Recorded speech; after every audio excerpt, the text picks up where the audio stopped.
இந்த ஆடி மாதம் வெள்ளிக்கிழமை செவ்வாய்க்கிழமை வருஷம் இந்த ஆடி மாதத்துக்கு என்னென்னலாம் பண்ணலாம் அப்படின்ட்டு இந்த ஒரே பதிவு. இந்த மாதம் நீங்கள் சொன்ன மாதிரி ரொம்ப ஸ்பெஷல் ஒன்று கூட வருது. என்னென்னா ஆடி மாதம்னாலே நமக்கு கடக மாதம். ஆடி மாதம்னாலே நம்ம எல்லாருக்கும் தெரியும் முதல்ல விஷயம் என்ன அப்படின்னா கூழ் ஊற்றுதல். அதுக்கப்புறம் ஆடி மாதம்னாலே அம்பாள் வழிபாடு, கண்டிப்பாக அம்பாள் வழிபாடு தான். அதை விட இன்னொரு ஸ்பெஷல் இருக்குது. என்ன அப்படின்னு பார்த்தீங்கன்னா வெள்ளிக்கிழமைனாலே ஜென்ரலாக மாயில கட்டுறதுக்கு நீங்கள் பழகிட்டிங்கனாலே வீட்டில் ஒரு சுபிட்சம்ன்றது வரும். அதற்கப்புறம் நீங்கள் உங்கள் அம்பாவில் என்னெல்லாம் டெக்கரேட் பண்ண முடியும் பண்ணிக்கோங்க. குலதெய்வத்துக்கு ஒரு சின்ன சொம்பு எடுத்துக்கோங்க, ஒரு பச்சரிசி ஃபுல்லாக நிரப்பிடுங்க, ₹1 காயின் அதில் வச்சுட்டு உங்கள் குலதெய்வமாக அதை நினச்சி வச்சுக்கோங்க. முக்கியமாக வெள்ளிக்கிழமை நம்ம செய்ய வேண்டிய ஒரு முக்கியமான பிரசாதம் அப்படின்னா ஆடி மாதம் நீங்கள் இந்த பூஜையெல்லாம் பண்ணும்போது என்னென்னா வீட்டில் நெகட்டிவ் எனர்ஜிஸ் மூவ் ஆகும். 31 நாளில் ஏதாவது ஒரு ஆடி வெள்ளிக்கிழமை அன்று சப்த கன்னிங்களுக்கு கல்யாணம் நீண்ட நாட்களாக ஆகலை. அப்போ நாங்கள் ஆடி மாதம் இது என்ன பண்ணலாம்னா இந்த மாதிரி வெள்ளிக்கிழமை அன்று முழுமையான பலன் கிடைக்கணும்னா தானம் பண்ணால் மட்டும்தான் கிடைக்கும். பட் இந்த ஞாயிற்றுக்கிழமைகளில் மட்டும் இந்த கூழ் ஊற்றுறதுக்கான காரணம் என்ன, அண்ட் யாரெல்லாம் இந்த கூழ் ஊற்றுறது பண்ணலாம் பண்ணக்கூடாது? ஆடி செவ்வாய் ஆடி வெள்ளி நம்ம அம்பாளுடைய வழிபாடு எடுத்துக்கிறோம். ஞாயிற்றுக்கிழமை அம்பாளுக்கு ரொம்ப உகந்ததாக சொல்லப்படுது.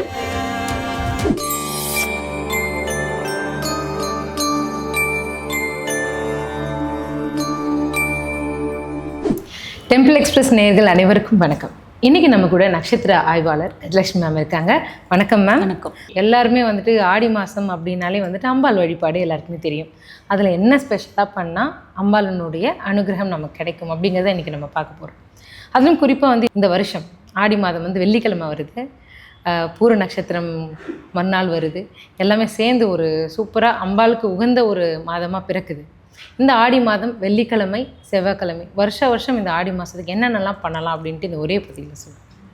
இந்த மாதம் நீங்கள் சொன்ன மாதிரி ரொம்ப ஸ்பெஷல் ஒன்று கூட வருது. என்னென்னா ஆடி மாதம்னாலே நமக்கு கடக மாதம். ஆடி மாதமே நமக்கு கடக மாதம். கடக ராசி அப்படின்றது சந்திரனுடைய வீடு. இந்த மாதம் என்ன கூடுதல் அப்படின்னு பார்த்தீங்கன்னா நீங்கள் சொன்ன மாதிரி பூர நட்சத்திரம் மறுநாள் வருது. ஆனால் அன்றைய இது பார்த்தீங்கன்னா மக நட்சத்திரம் இருக்குது. ஸோ சிம்ம ராசி. சூரியனும் நமக்கு கனெக்ட் ஆகிறாருங்க. சூரியன் கேது கனெக்ட் ஆகி தான் வருது. சூப்பர். ஆடி மாதம்னாலே நம்ம எல்லாருக்கும் தெரியும் முதல்ல விஷயம் என்ன அப்படின்னா கூழ் ஊற்றுதல்.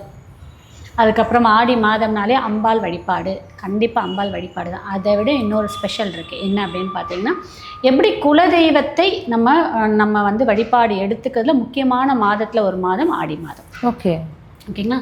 ஏன்னா குலதெய்வத்தை வழிபாடு பண்ணுறதுக்கு சிவராத்திரி, மகா சிவராத்திரி இருக்குது பார்த்தீங்கன்னா, அன்றைய தினம் நீங்கள் குலதெய்வத்தை வழிபாடு பண்ணிங்கன்னா அதீத பலன் நமக்கு கிடைக்கும். அதற்கப்புறம் சித்ரா பௌர்ணமிக்கு நமக்கு குலதெய்வத்தை வழிபாடு பண்ணால் அதீத பலனே கிடைக்கும். அதே மாதிரி ஆடி மாதம் ஒவ்வொரு ஆடி மாதமும் நீங்கள் குலதெய்வத்தோடைய வழிபாடு எடுத்துக்கும் போது உங்களுக்கு நல்ல அதீத சக்தி கிடைக்கும். முதல்ல வெள்ளிக்கிழமை ஆடி மாதம் வருதுன்னா முந்தைய நாளே நீங்கள் ஃபுல்லாக வீடெல்லாம் க்ளீன் பண்ணி முடிச்சுட்டு பூஜை அறையெல்லாம் நல்லா க்ளீனாக தொடச்சி எல்லாம் முடிச்சுட்டு பன்னீர் போட்டு நல்லா தொடச்சி கடிச்சு வாசனையாக வச்சுருங்க. மறுநாள் காலையே கொஞ்சம் சீக்கிரமாக எழுந்திரிச்சிருங்க. வெள்ளிக்கிழமை இந்த வாட்டி வெள்ளிக்கிழமையோடு தான் ஆடியே பிறக்குது. காலையிலே நமக்கு அம்மன் கோயில் எல்லாத்துலேயும் பாட்டெல்லாம் போட்டு அவ்வளோ சும்மா வைப்பாக இருக்கும். வேப்பலை கொஞ்சம் எடுத்து வச்சுக்கோங்க. வேப்பலை மட்டும் முந்தின நாளே கொஞ்சம் எடுத்து வச்சுக்கோங்க. எடுத்து வச்சுக்கிட்டு மாயிலை, முக்கியமாக மாயிலையும் வேப்பிலையும் வேணும். வெள்ளிக்கிழமைனாலே ஜென்ரலாக மாயிலை கட்டுறதுக்கு நீங்கள் பழகிட்டிங்கனாலே வீட்டில் ஒரு சுபிட்சம்ன்றது வரும். ஜென்ரலாகவே நீங்கள் மாயிலை நல்ல வாசல். அதே மாதிரி நீங்கள் நெக்ஸ்ட் வீக் நாங்கள் எடுக்கலை, எங்களுக்கு மாயிலை கிடைக்கலனாலும் அந்த காஞ்ச மாயிலை எடுக்காதீங்க. தோஷம் கிடையாது. அப்படியா? மாயிலைக்கு, வில்வத்திற்கு, துளசிக்கெல்லாம் தோஷம்ன்றதே கிடையாது, காய்ஞ்சிருந்தாலும் பலன். ஸோ அதனால் அது அப்படியே இருக்கட்டும். மாயிலை கட்டிடுங்க, வேப்பலையும் கொஞ்சம் வச்சுடுங்க. வீட்டுக்குள்ளேயும் வேப்பலையை ஃபுல்லாக நல்லா அழகாக எங்கெல்லாம் போட முடியுமோ போட்டுருங்க. அம்பாள் ஃபோட்டோன்னா கொஞ்சம் வேப்பலை வச்சுருங்க. அதற்கப்புறம் நீங்கள் உங்கள் அம்பாவில் என்னெல்லாம் டெக்கரேட் பண்ண முடியும் பண்ணிக்கோங்க. குலதெய்வத்திற்கு ஒரு சின்ன சொம்பு எடுத்துக்கோங்க, ஒரு பச்சரிசி ஃபுல்லாக நிரப்பிடுங்க, ₹1 காயின் அதில் வச்சுட்டு உங்கள் குலதெய்வமாக அதை நினச்சி வச்சுக்கோங்க. குலதெய்வம் ஃபோட்டோ இருக்கவங்க ஓகே, ஃபோட்டோ இல்லாதவங்க நிறைய பேர் வீட்டில் ஃபோட்டோ இருக்காது. இந்த குலதெய்வமாக நினச்சி முதல்ல குலதெய்வத்தை அதில் ஆகாஷனம் பண்ணி குலதெய்வத்தை வழிபாடு எடுத்து முடிச்சுட்டு அதற்கப்புறம் உங்கள் வீட்டில் இருக்கக்கூடிய மற்ற அம்பாள் ஃபோட்டோக்கெல்லாம் வேப்பல்ல பூவெல்லாம் போட்டு அலங்காரம் பண்ணி முடிச்சுட்டு முக்கியமாக வெள்ளிக்கிழமை நம்ம செய்ய வேண்டிய ஒரு முக்கியமான பிரசாதம் அப்படின்னா பானகம். வெல்லம். ஏன் அப்படின்னா ஆக்சுவலாக வெள்ளிக்கிழமை நம்ம எல்லாருக்கும் தெரியும் சுக்கிரன். வெள்ளிக்கிழமை சுக்கரன் சொல்லுவோம். சுக்கரனுக்கு வந்து எப்படி தெரியுமா, புளிப்பு இனிப்பு கலந்த நெய்வேத்தியம். இந்த பானகம் பார்த்தீங்கன்னா புளிப்பும் இருக்கும், இனிப்பும் இருக்கும், ஒரு மாதிரி ஒரு டேஸ்ட் டிஃப்ரெண்ட்டாக, ஒரு லைட்டாக காரமாக இருக்குது, சுக்கு போட்டால் காரமாக இருக்கும். ஸோ இந்த பானகம் ரெடி பண்ணி வச்சுக்கோங்க. முடிஞ்சால் ஒவ்வொரு 5 வாரம் வரக்கூடிய செவ்வாய்க்கிழமையும் சரி வெள்ளிக்கிழமையும் சரி நீங்கள் இந்த பானகம் பிரசாதம் வைங்க. கண்டிப்பாக நீங்கள் வைக்கக்கூடிய வேண்டுதலும் நடக்கும். வீடு முதல்ல ஆடி மாதம் நீங்கள் இந்த பூஜையெல்லாம் பண்ணும்போது என்னென்னா வீட்டில் நெகட்டிவ் எனர்ஜிஸ் மூவ் ஆகும். ரெண்டாவது வந்து பாசிட்டிவ் கிடைக்கும். வீட்டில் சண்டை சச்சரவு இருக்கா, நோய் தாக்கம் தாக்காது. ஆக்சுவலாக நம்ம ஆடி மாதத்தில் ஏன் கூழ் ஊற்றுதல் பண்ணுறோம் அப்படின்னா, இந்த சம்மர் முடிஞ்சு ரெய்னி சீசனுக்கு நடுவில் வரக்கூடிய மாதம் தான், பருவ மாற்றத்துக்கான மாதம் தான் ஆடி மாதம். அப்போது ஓவர் ஹீட்டில் இருந்துட்டு நம்ம குளிர்மையை எடுக்கும்போது உடல் வந்து அதுக்கான பக்குவப்படணும். அதற்கு தான் நம்ம வந்து சயின்டிஃபிக்காக சொல்லக்கூடிய இது என்னன்னு பார்த்தீங்கன்னா கூழ் ஊற்றுற விஷயமாக முன்னோர்கள் நம்மளோட பாடியை பேலன்ஸ் பண்ணக்கூடிய ஒரு விஷயமா அது இருக்குது. முன்னோர்கள் நிறைய விஷயம் உண்மையிலேயே நமக்கு பார்த்து பார்த்து பார்த்து ஒவ்வொன்றையும் கொடுத்துட்டு போயிட்டேன். காலப்போக்கில் நம்ம எல்லாம் விட்டுட்டோம். நான் வந்து காலப்போக்கில் எல்லாமே செய்யுங்கன்னு சொல்லலை. நம்மளோட வசதிக்கு ஏற்ப நம்மளால் முடிஞ்சது டைம் எனர்ஜிக்கு நம்மளால் என்ன பண்ண முடியும் சும்மா கொஞ்சம் ஆட் பண்ணி கொஞ்சம் கொஞ்சம் பண்ணிவிடுங்க. அந்த மாதிரி இந்த ஆடி மாதத்தில் நீங்கள் இந்த வெள்ளிக்கிழமையும் செவ்வாய்க்கிழமையும் இந்த சிம்பிளான வழிபாடு பண்ணாலே போதும். அன்றைக்கி வெள்ளிக்கிழமை வர்றதுனால உங்களுடைய நிலவாசலெல்லாம் நல்லா தொடச்சிட்டு, மஞ்சள் நல்லா பன்னீர் போட்டு தொடச்சி முடிச்சுட்டு, நல்லா மஞ்சள் குங்குமத்தெல்லாம் வச்சுட்டு, பூ நிறைய போட்டு 2 நெய் தீபம் ஏற்றி வைங்க.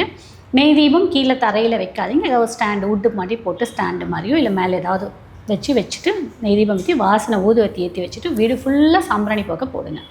போட்டு முடிச்சுட்டு பக்கத்தில் ஏதாவது கோவில் இருந்தால் போயிட்டு வந்து நீங்கள் உங்களை வழிபாட்டை முடிச்சுக்கலாம். முக்கியமாக குலதெய்வம் பக்கத்தில் இருக்குதுன்னா குலதெய்வத்துக்கு முதல்ல போய் பொங்கல் வைக்கிற வழிபாடு நிறைய பேருக்கு இருக்கும் இந்த ஆடி மாதத்தில்.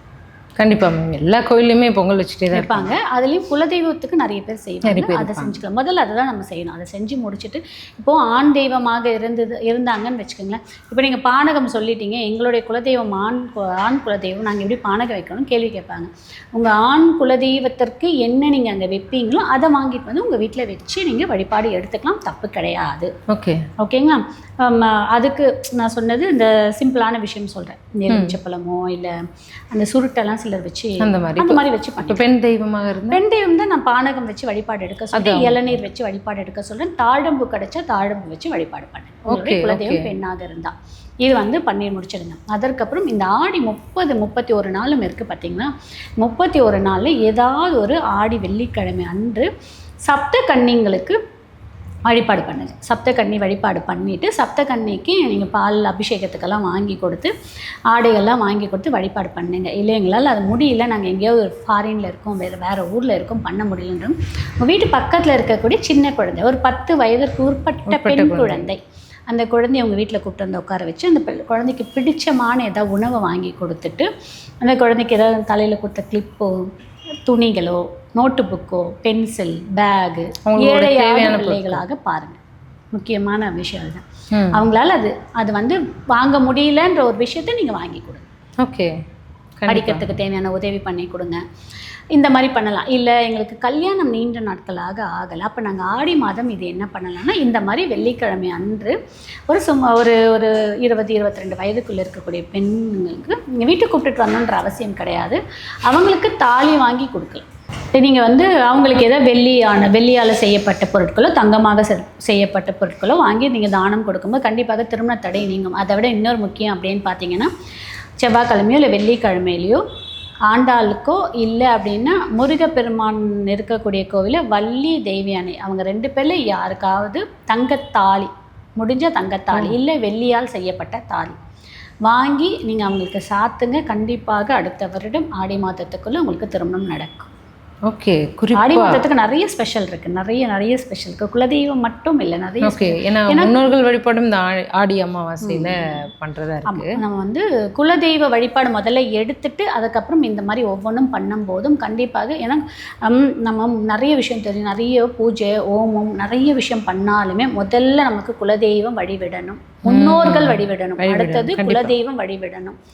அதற்கப்புறம் நம்ம செய்யக்கூடிய ஒவ்வொரு வழிபாட்டுக்கும் நமக்கான பலன் கிடைக்கும். முதல்ல நம்ம பிடிக்க வேண்டியது வந்து குலதெய்வத்தின் பாதத்தை.